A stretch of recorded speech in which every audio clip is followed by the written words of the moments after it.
Okay, here we have an equation of value that we're trying to solve. In this case, what we're told is that we have a student loan of £40,000 and we are going to make monthly repayments to clear that, and what we're going to do is we're going to pay £300 per month.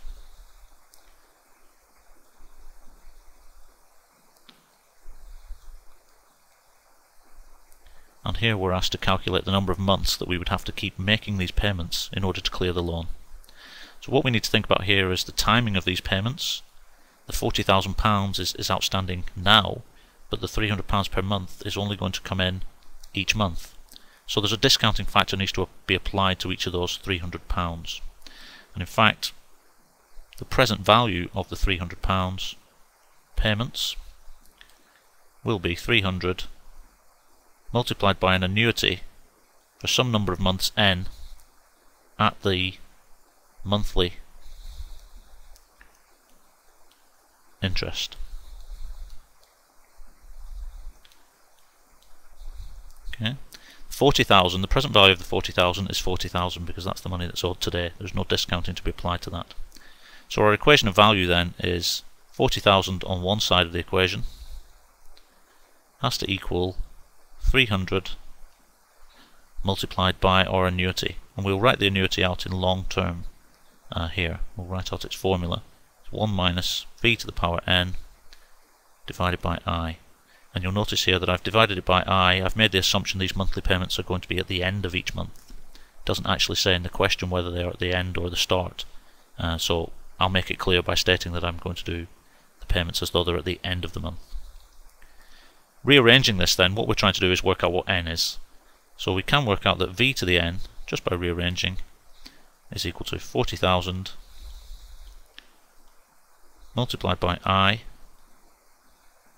divided by 300, and obviously v to the n is 1 minus all of that. Now in the question we've been given an interest rate of 4% per annum. Okay, that's not the interest rate that we want because we're working out payments on a monthly basis here. Obviously 4% is what that £300 would accumulate to over a year, but in our annuity we're interested in what it would accumulate to over every month. So that's easily found out just by taking 1.04 and raising that to the power 1 over 12 and subtracting 1.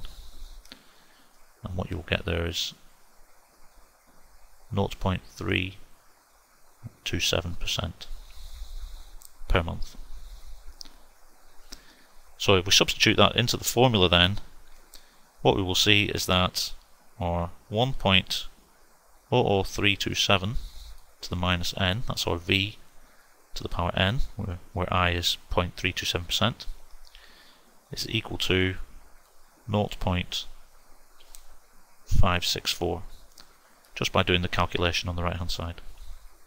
If we take logarithms then and rearrange in order to find n, what we'll get is n is equal to minus the log 0.564 divided by log 1.00327, and this turns out to be 176 months.